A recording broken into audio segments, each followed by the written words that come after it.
I'm hanging out with my kid. My 48th birthday. My birthday's on Easter Sunday this year. It is. My birthday is on Easter Sunday this year, which is a little weird. We lost my grandpa on Easter Sunday last year, but I am going to celebrate that weekend. We're not crying. All positive. We're not doing We're not crying. Absolutely not. Nope. We're going to praise God and we're going to... It's been a long year. It's been a long year. But, you know. Yeah, but it's Easter Sunday also happens to be my birthday, and I will be 48. And I plan on praising God and laughing and smiling and having a wonderful time. After I saw that clip, I didn't even feel the pain in my knees anymore. It was an elixir. Hey, man, any problem I had, my hunger, it left me. I didn't care that my T-shirts were wrinkled. None of that mattered anymore. Because when I saw Kelly, none of that matters no more. Ladies and matters anymore. First world problems. First world problems. I don't have no issues. Yep. I have no issues. I gained strength after looking at that Instagram post you posted, Kelly Price. I gained strength, you know, knowing your story and what do you, how do you get to that point when you lose your parents, you lose your grandfather, you suffer all of these losses? How do you get to the point where you're still able to celebrate?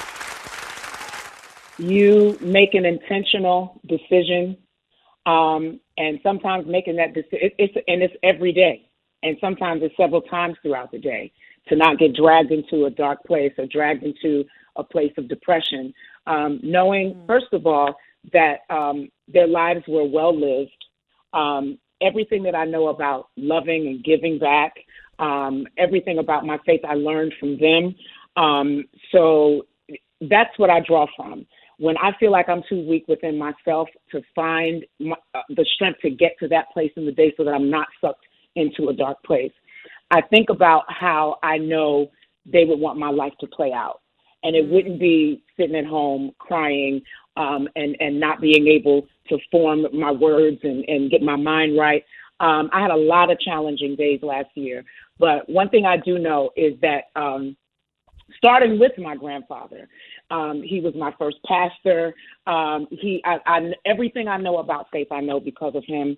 And to think about the life that he lived, he was the neighborhood pastor on the south side of Jamaica. Everybody knew Bishop Jerome Norman. He fed hungry people. He clothed naked people. He would walk the blocks and just check on people, pray for people. He was a chaplain at Queens General Hospital before they shut down for many, many years.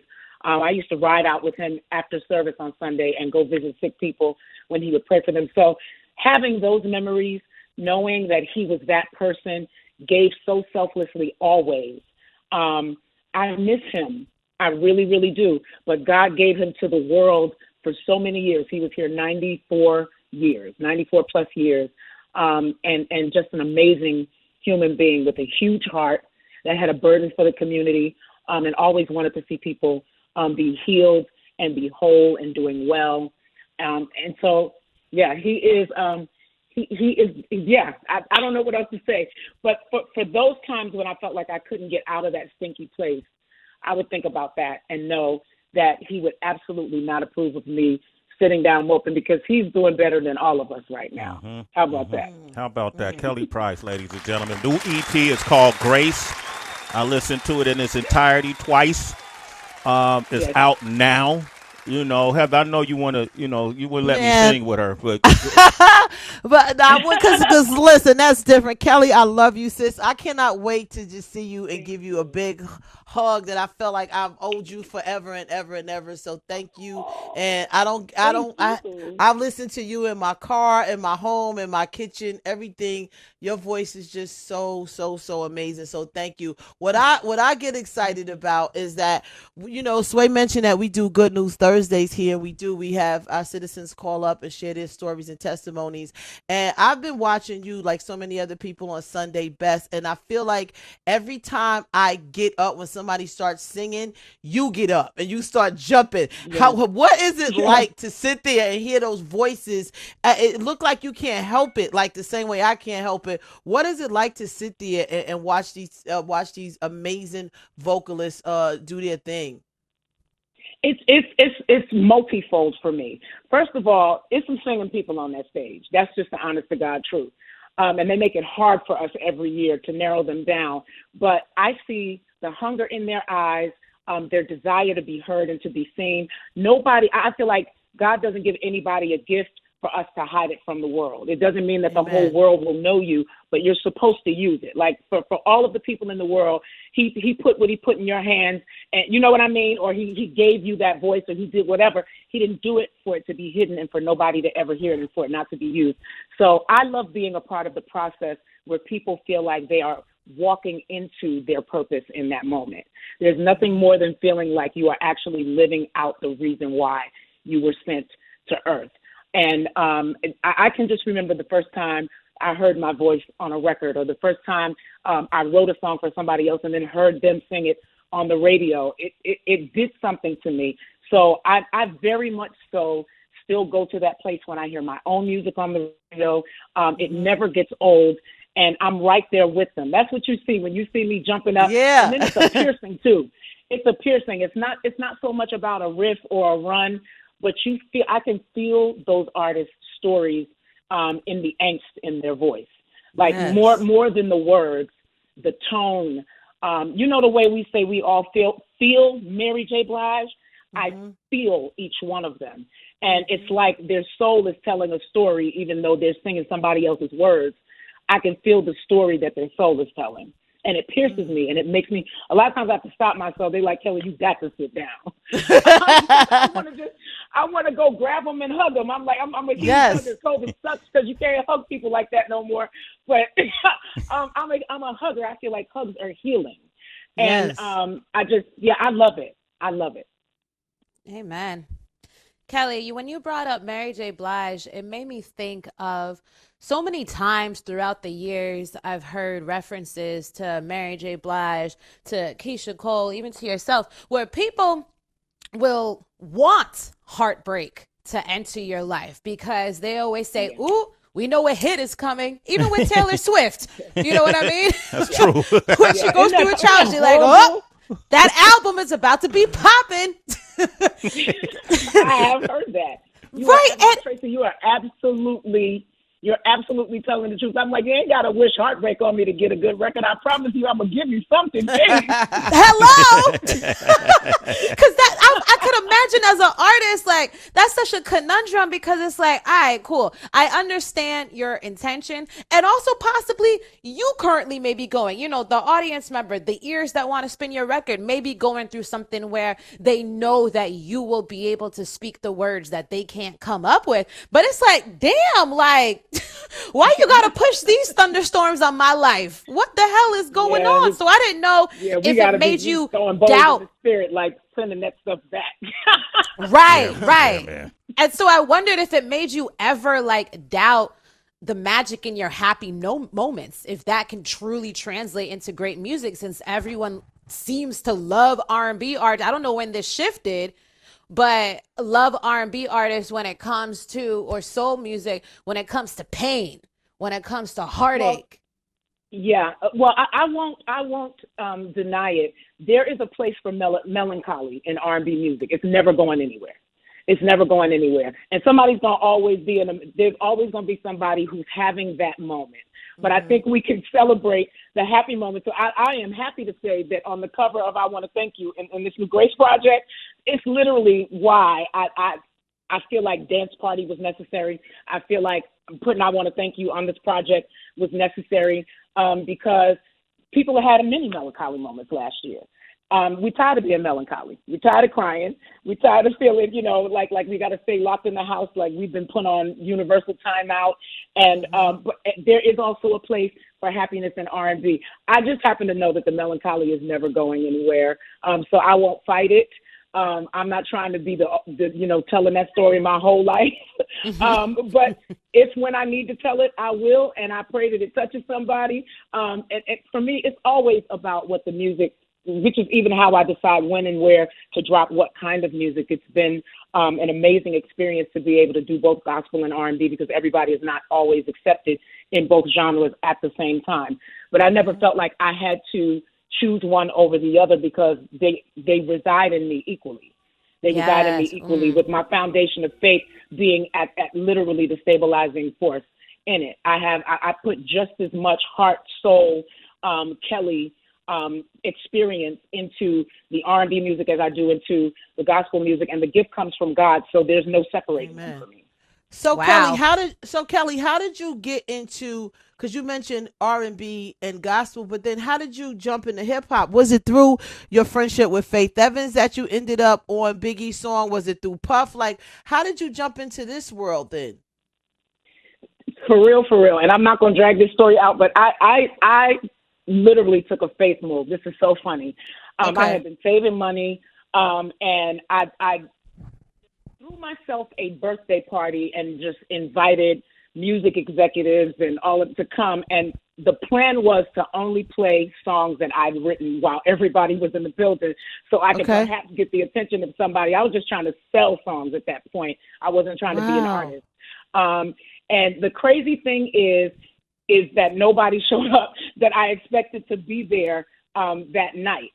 It was on a Monday, but I couldn't afford a Saturday night in the club, so I rented out a whole club for a Monday. But the crazy thing about it is, I got a call the next day. Stevie J, who actually had been recently signed to Puff as a producer, hit me up, and he was like, "Yo, I couldn't come to the party last night. I ended up being in a session all night long, but can you come through the studio?" Okay. So I came through Daddy's house. The next day, and then we're in the conversation or whatever. He's sitting there playing the keys. We're having a conversation about church, and, his father was a pastor, and he started playing something on the piano. I think it was Faith That Conquers Anything. It was Faith That Conquers Anything that's on this project. And I started to sing it, and Puff walked in the room. And that's literally how that took off. It turned into a conversation. Wow. He took me into a session that day, took my telephone number, asked me if I would be interested in coming in and singing on some stuff and writing some stuff. And I was like, yeah. And in my mind, I was saying he's never going to call. But he literally called the very next day. And I was in a session for Horace Brown the day after. Yes, Horace Brown. Man, Sway, I know I got more questions, Sway, but we got to get to the music. We got Kelly Price here, 888-742-3345. We're gonna play I Wanna Thank You. Call us up and Sway in the morning, Shade 45.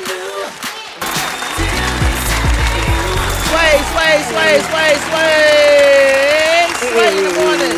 Man, that's crazy. Shade 45. Listen, Kelly, we're trying to get Sway reconnected really quickly, but I want to try to give, because you mentioned something, you said I'm trying to give a short story, but if I'm wondering if you could just kind of give a word of advice to folks, because I know that the shorter version is a lot of people may have recognized you and discovering you from being a background singer, and so many people that's in the background could either be afraid to come to the front or, don't have the confidence or the willpower, whatever the case may be, about stepping forward and feel like their place is in the back. But we hear so many stories, Luther Vandross, yourself, so many people who started off in the back and came to the front.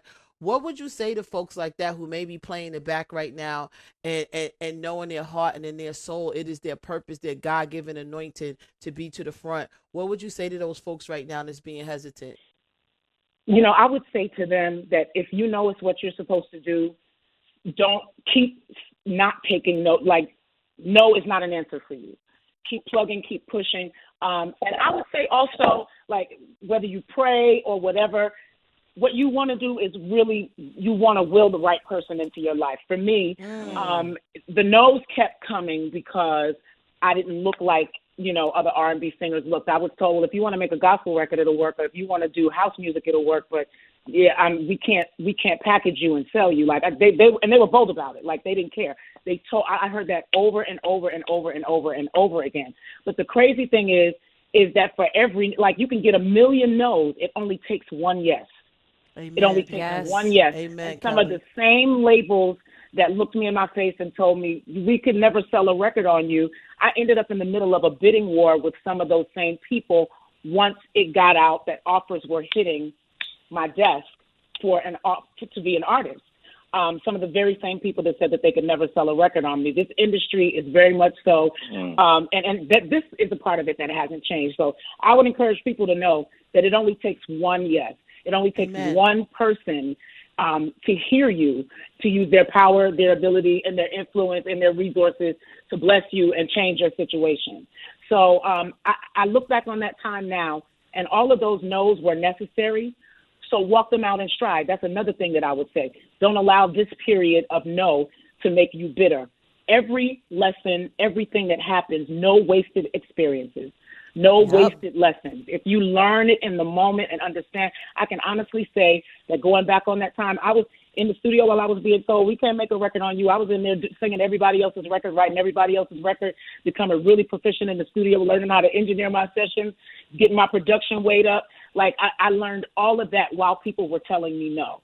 Ooh. I was sharpening my tools. Hello. And so when the time came, it wasn't often that you heard of an artist that when they got signed, an A&R never showed up to a session of mine for Soul of a Woman. I put that whole project together myself. And it was because I had learned that while people were telling me no, I was learning how to put a whole record together while I was working on everybody else's stuff. I love it, man. I love it. Can y'all hear me? Yes, we got to connect this way. You're back. Okay, Welcome. Hey, they can't stop us, Kelly. I'm calling on a warm No, they line can't. like a regular listener. They can't stop us. I find that interesting because when I was right away, that was a beautiful testimony. And when I'm listening to this EP, it made me wonder too, how much input did you have on this? Did you put Grace together yourself? Did you write a lot of the originals? I did. I wrote all of the originals. You wrote all the originals. And so with that, you got a song called What I Need, featuring one of the illest rappers in the game who's worked with everybody from Jay-Z to Eminem to Dr. Dre. John Connor is on there. Shout out to John Connor. Word. John Connor is dope. And then a new artist, literally, that I happened across 901 South from Memphis and Compton. Like, it's from Memphis, Tennessee, and Compton, California. And he's really, really new. But I heard him spit, and I was like, yo, people need to hear you. So I released another version of this song that was all musical last year, and it was slated to come out. And it ended up being that my grandfather died 2 days before the song came out. So I literally I couldn't get behind it, and then COVID had shut the country down. I shot months later a video with the new skill that I acquired to produce videos while shooting from at home on my balcony and put it out. But I wanted this song to have a larger platform because it's important. The message behind the song, the original What I Need, was learning how to understand what you need over what you want. And if you can be disciplined enough to change your palette to pull in what you need, you'll actually end up getting what you want. Mm-hmm. It's about changing your palette, changing your taste buds, changing your mindset, and understanding that, a lot of times people will go after what they want and leave what they need until they get to a desperate place and start calling people trying to get help.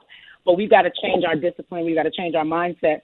And so when I wanted to remix this, I did this specifically to take me back to the 90s where people heard me on all of those records singing behind hip-hop artists and give them that flavor. If that's the era of Kelly that you love, I think I hit every era of my career on this EP, whether it was gospel or R&B or hip-hop. But I love the messages that are in South Side and Connor's verses. It's addressing very much so the ills of the nation, what's going on with our people, our culture, and then kind of bringing it back to we can't do it without God anyway. So give me what I need. Let me stop tripping about what I want and get what I need. Because if I have what I need, I'm free to pursue what I want. There it is. I love it. Kelly Price, ladies and gentlemen. Kelly, you got to come back. Yes. We got to do this in person because I absolutely. It didn't surprise me. The first thing I thought when I saw John Connor, to know John Connor is to know hip hop, right? You got to really know your MCs. You got to know your MCs. The first thing and the first thing I thought was you singing on More Money, More Problems with Biggie, singing with Mace. All these iconic MCs. Did you meet Biggie in that time? What was your first experience like with Biggie, if you had it? At the Hit Factory in New York City, I was in one room working on something. He was in another, because he was not in the building the day I recorded the vocals for this song. Mace was in the session with me. Funniest story ever, because he was trying to tell me how to sing and I didn't understand what Mace he was talking about. But I met Big at the Hit Factory for the first time. Literally, I was in one room, he was in another. So I went over just to show him some love. And he was just a laid-back, cool brother from Brooklyn. Like, literally, so respectful. Like, he was very charming, very suave. I get why the ladies flocked to him, all of that, like, literally. But he was really cool. I only saw like a mellow side of him, and we didn't have a whole lot of interaction, but it was kind, it was respectful, it was mellow, it was cool, it was laid back. And he appreciated my voice, which I thought was really cool. Oh, that's incredible. He didn't shoot a shot though, huh? No. He did not. Sway, you need to go get a hug somewhere. Kelly said hugs be healing people. Go get a hug, Sway. You need a hug. That's a t-shirt. Get a hug. Hey, man, he was suave. I knew Big too, Kelly. Hey, he was a very charming man. Listen, Kelly Price, we love you.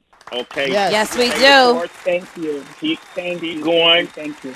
We're going to open that building soon, and we would love to have you come by and be an in-person guest with I us. would love to. Anytime. Anytime. Absolutely. All right. Thank you guys so much. Absolutely. And you guys get the EP. It's called Grace. I'm going to play the song What I Need with John Connor and 901 South. Oh, dope. And come on, we about to play that now, and we got my man Head Crack coming up next. It's Sway in the Morning, Save 45. Thank you, Kelly. You was with us. Yes, thank you, Kelly. Yay. Thank you guys so much. Stay safe and stay healthy. You too.